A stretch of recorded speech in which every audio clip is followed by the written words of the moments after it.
తాకట్లో ఉన్న బంగారాన్ని విడిపించలేక వడ్డీల మీద వడ్డీలు కడుతూ ఇబ్బంది పడుతున్నారా? అయితే ఇప్పుడే సంప్రదించండి శివ గోల్డ్ కంపెనీ. మీ నమ్మకానికి మా హామీ శివ గోల్డ్ కంపెనీ.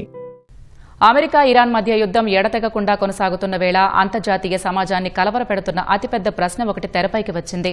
హర్ముజ్ జలసంధిపై పూర్తి పట్టు సాధించిన ఇరాన్ ఇప్పుడు అణ్వాయుధాల తయారీపై దృష్టి పెడుతోందా? దాడులతో దెబ్బతిన్నప్పటికీ అణుబాంబును తయారు చేసే సత్తా ఇరాన్కు ఇంకా ఉందా? ఈ అంశంపై ఈటీవీ ప్రత్యేక కథనం.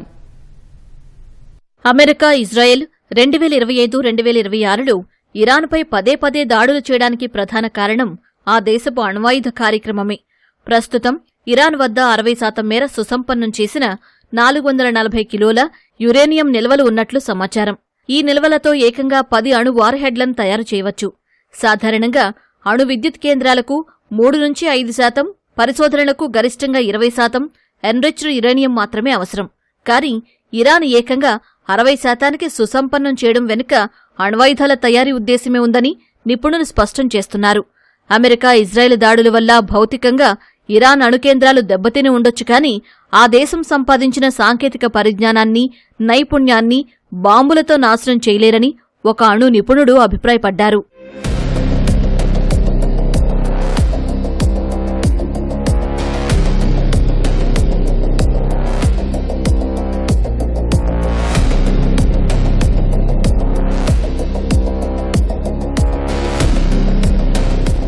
అమెరికా ఇంటెలిజెన్స్ నివేదికల ప్రకారం ఇరాన్ కొత్త సుప్రీం లీడర్ ముస్తఫా ఖమేనీ తన తండ్రి కంటే అణ్వాయుధాల తయారీ పట్ల ఎక్కువ ఆసక్తితో ఉన్నారు. సాధారణంగా శత్రుదేశాల దాడులను నివారించడానికి దేశాలు అణ్వాయుధాలను కోరుకుంటాయి.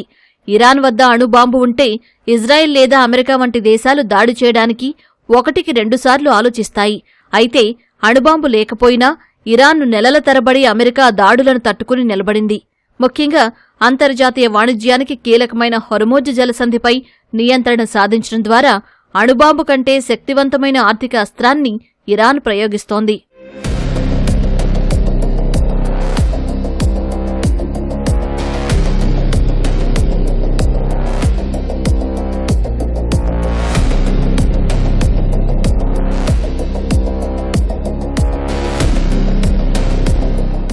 జూన్లో జరిగిన చర్చల ప్రకారం ఇరాన్ తన యురేనియం నిల్వలను తగ్గించుకోవడానికి సుముఖత వ్యక్తం చేసింది.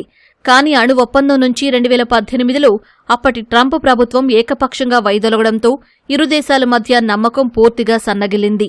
మళ్లీ దౌత్యపరమైన ఒప్పందం కుదరాలంటే ట్రంప్ యంత్రాంగం ఇరాన్కు భారీ రాయితీలు ఇవ్వాల్సి ఉంటుంది.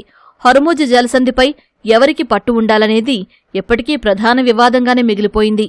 ఇరాన్లోని కరుడుగట్టిన నాయకులు అమెరికాను ఏమాత్రం నమ్మే పరిస్థితిలో లేకపోవడంతో భవిష్యత్తులో ఇరాన్ పూర్తిస్థాయి అణుదేశంగా అవతరించే ప్రమాదం లేకపోలేదని విశ్లేషకులు భావిస్తున్నారు.